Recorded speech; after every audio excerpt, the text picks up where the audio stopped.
Now, for those of you who are unaware, essentially what happened earlier today was a U.S. drone was flying in Ukrainian airspace. Um, that drone had Russian planes, Russian fighter craft, flying alongside of it for anywhere from 20 minutes to 40 minutes. At some point, one of the planes apparently flew extraordinarily close to the drone, and caused it to crash.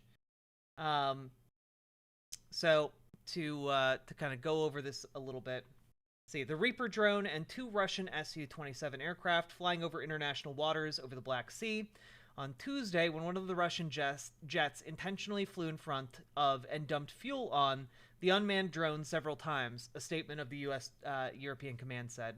The aircraft then hit the propeller of the drone, prompting U.S. forces to bring the MQ-9 drone down in international waters. Pentagon spokesman Brigadier General Patrick Ryder added Tuesday that the Russian aircraft flew in the vicinity of the drone for 30 to 40 minutes before colliding just after 7 a.m. Central European Time. Now, will this bring us to the brink of war? No. No, it's not. It's not going to spark war. No.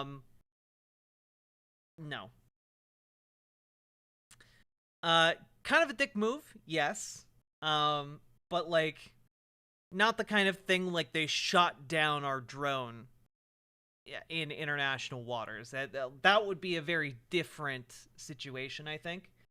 However, the Russian ambassador was called to the White House and later expressed basically no desire for Russia and the U.S. to come into conflict. So, you know, the jet dumped fuel onto the drone several times and then nicked its propeller, and so it crashed. Um, hand Russia a bill and just we can't accept that many rubles, Distron. So anyway, that's kind of the long and skinny of it. I don't see this escalating tensions higher between the U.S. and Russia any more than they already have been. They can't afford it. Do you know how many rubles that is? It's so many rubles. Um, but I just have to throw out, like, not only can Russia not fork that much money over, chat, like Russia can't take Ukraine. You think that they can like take the United States too? No. Of course they don't want to go to war with the United States. They're not going to go to war over this. They literally can't do that. And I say that partially because currently there appear to be leaked plans that Russia has been drafting and issuing across currently occupied territory in Ukraine, that make contingency for evacuation for collaborators from their current residences into occupied Crimea.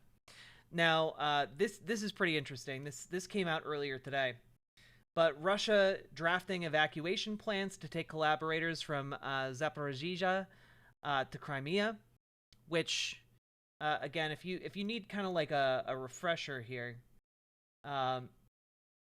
Zaporizhzhia is, I believe, like right up here. Like, this is the Zaporizhzhia Oblast up here. So basically, all of this occupied territory is what's currently being planned for evacuation. But what's really interesting in this is that apparently Russian authorities are trying to not only offer relocation to those residences, but it's also indicating that they are planning to move other collaborators from the area, including I'm gonna butcher this. Krasnoperekopsk, a town in the north of Ukraine's, um, yeah, uh, Russian-occupied Crimean Peninsula. And, well, if you take a look at that, that town is all the way down here. It's actually right here. On the live UA map, it has a different name. Yanni Kapu. But this, all the way down to essentially this point, which makes sense. It's one of the probably more fortified positions to block further passage to the south. Which means that they are making plans to evacuate not just this region up here, but literally everything down to the borders of Crimea.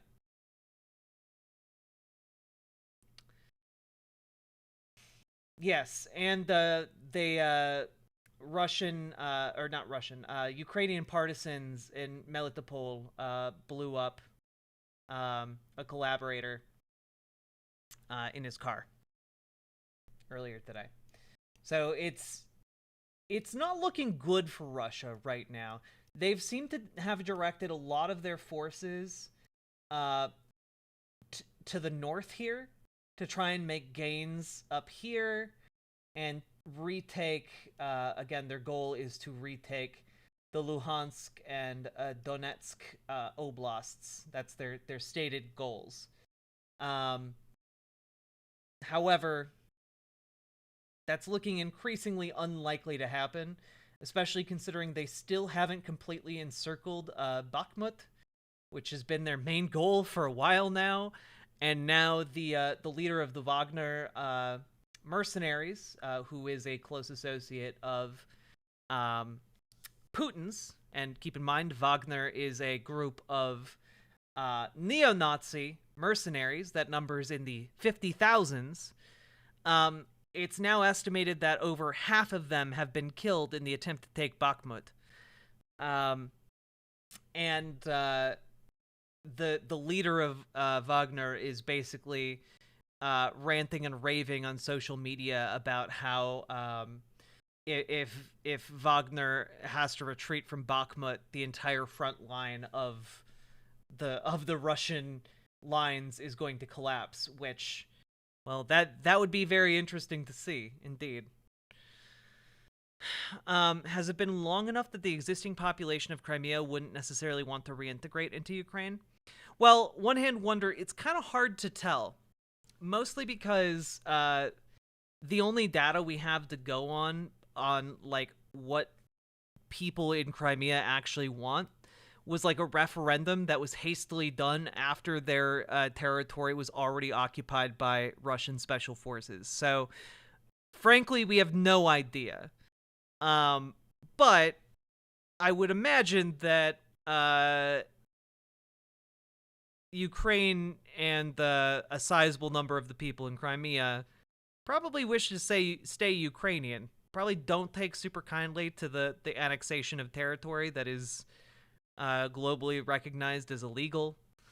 But, you know.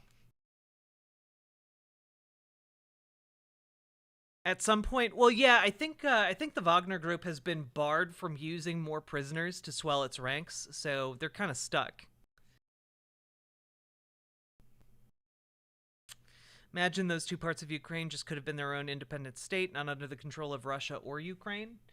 Well, yeah, but you can do that with basically any part of the world, right? Like you could just say like, well, technically the East Coast and the West Coast should just be divided by the Mississippi, and frankly, anything between the Mississippi and the Rocky Mountains should be considered its own country, because they're separated by like, you know, a natural barrier, but. Would you say this is the dumbest war? I mean, there have been most war is dumb. Um, but I would say that this is a pretty clear cut case of like Russia is doing this war solely to like stroke the ego of Putin, and it is not successfully achieving that goal, nor is it successfully achieving its goal of capturing Ukraine. No, World War One was way dumber. No, not really.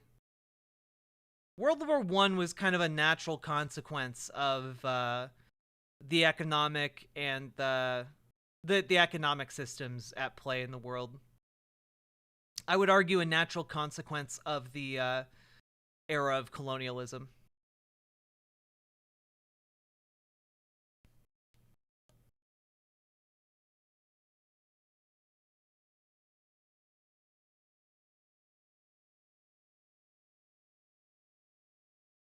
I don't even know that war is the result of failed or bad diplomacy when there are forces at play in our world that actively crave war. You know? Like there are forces at play in our world that have a profit motive to conduct war, right? There are also forces at play that are cultural or religious that play a factor in war that like can't be mitigated by like diplomacy really. Like the Crusades could not have been mitigated by diplomacy because the Crusades were motivated by religious dogma and like fervent bigotry against unknown outsiders, right? Um, and I don't think that in this case, like Putin was very interested in negotiating, right? I think he made it clear when he gave his speech on this that he was interested when he said just outright that he's interested in rebuilding the old Russian Empire. I think that those were his true motivations. And like I don't think that if your diplomacy is surrender and allow us to annex you or we will invade, I don't think that those are propositions that can be diplomatically sidestepped.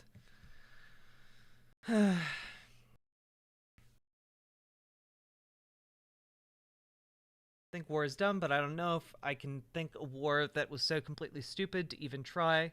Like they didn't even need to go to war to keep Ukraine out of NATO.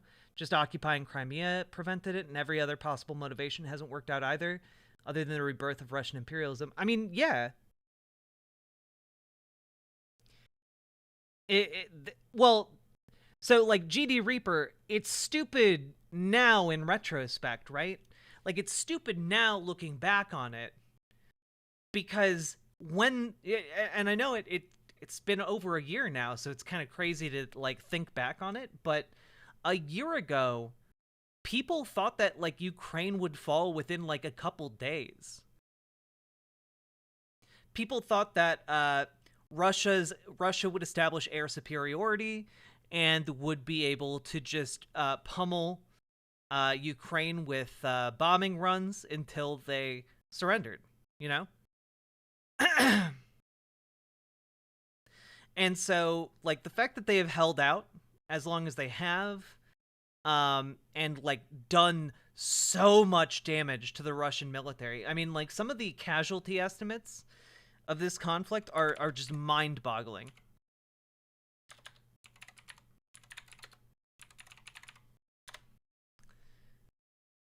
Let's see. Yeah, the number of Russian troops killed and wounded in Ukraine is approaching 200,000. And that was at the beginning of February.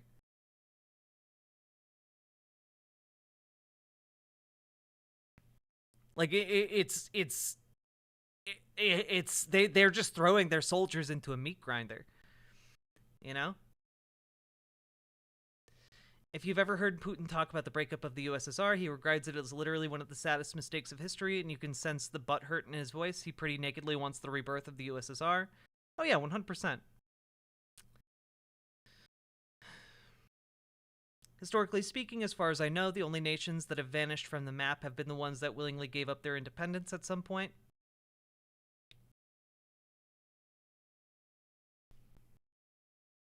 It's what Russia has always done, wave tactics.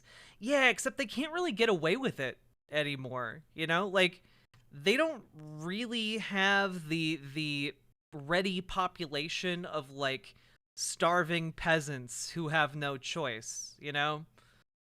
They have people who've been exposed to like modern liberalism and who have some sense of like self-preservation, you know?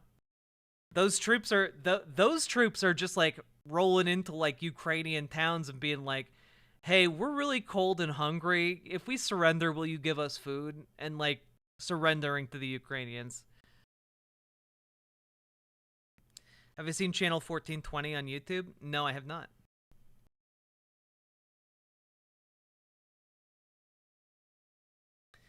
But before we move on here, I did want to point this out. This was an interesting thing that came out about less than a day ago.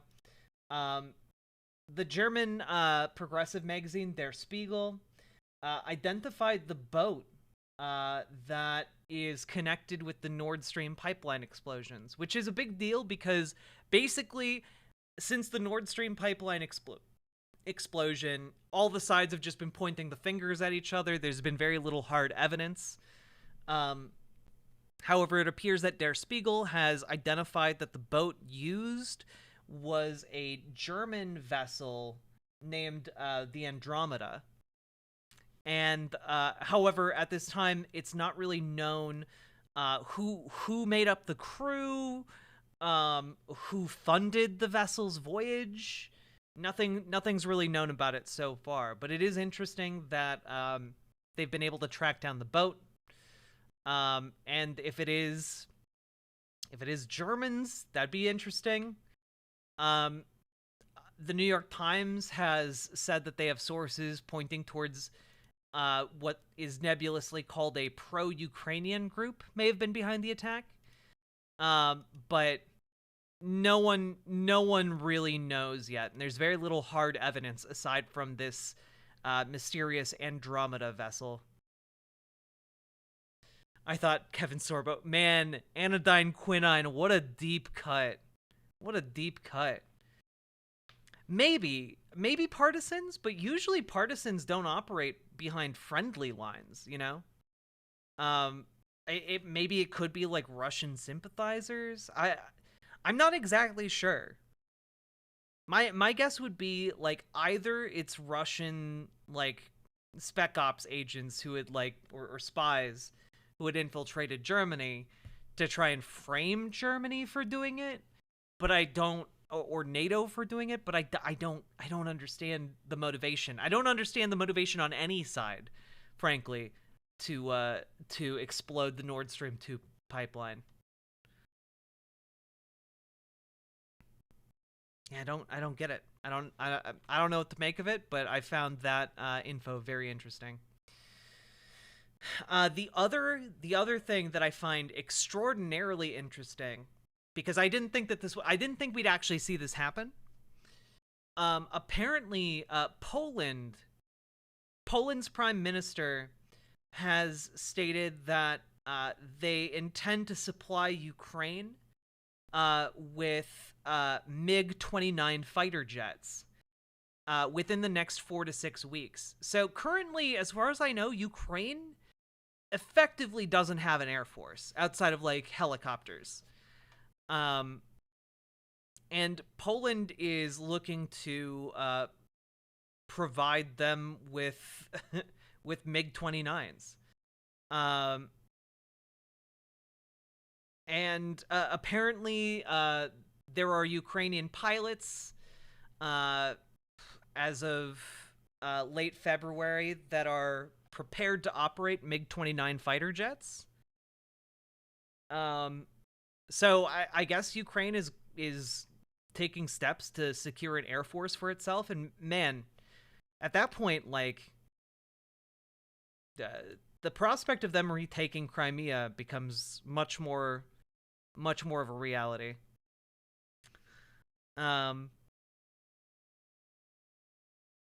The only motivation that really makes sense is the U.S. wanting to remove the natural gas bargaining chip from Russia and give our Norwegian Danish buddies a bigger share of the fossil fuel market.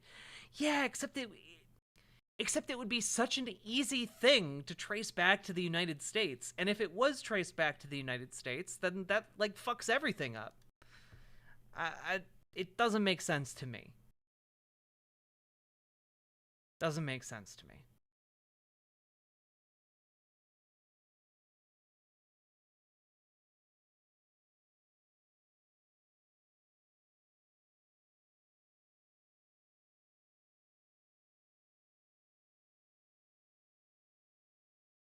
Also, apparently, the fighting around Bakhmut continues to intensify. It's pretty bad out there. Just constant artillery fire and brutal street by street fighting.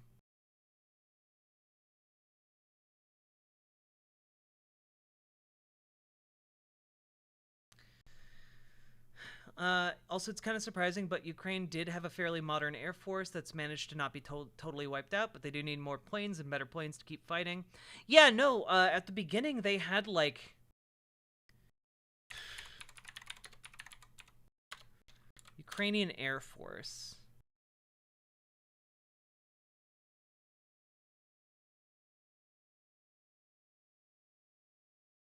Yeah, currently they have about 217 aircraft, but what does that actually consist of? Um okay. They have about 81 fighter jets. But the majority of their air force consists of, like, helicopters, transports, and training devices. Frankly, most of these are not like applicable to, like, being able to confront Russia in any sense, you know. Um, of their 81 fighters, they do have 43 MiG-29s already. So it makes sense that, like, they'd be provided with more of those, since they'd have more pilots trained in order to fly them already.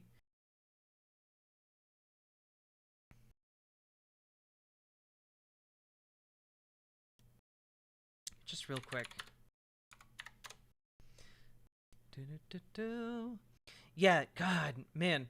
Some of the MiG-20, like, for those of you who are like, wow, I can't believe we're giving modern fighter jets to the Ukrainians. We've had like, the MiG-29 has been around since the 1970s. It's literally been around since 1977. Like, these things are, like, over 50 years old. It's crazy. I know what you are. I know that you are against risking direct conflict, but do you think the U.S. Saying, "All right, we're tired of your shit, get the fuck out," or military will back Ukraine directly would be more effective deterrent/tool to get Putin out of power than what we've already done? I guess what I'm asking is how far it'd have to go before you're willing to accept using that tactic. I mean, frankly, the line, I think, would be Russia using nuclear weapons in Ukraine. If Russia deployed, like, tactical nuclear weapons in Ukraine, I think the United States would basically have to draw some kind of line like that. But I don't really foresee that happening. Like, frankly, I think that that's a terrible idea, except as, like, a last resort situation. Do their nukes even work? Well, given the size of their nuclear arsenal, I'm guessing some of them work. Considering they have the second largest nuclear stockpile on Earth, I'm guessing a few of them work. It'd be NATO, no, not just the US if Russia uses a nuke. Well, no, because Ukraine isn't a NATO ally.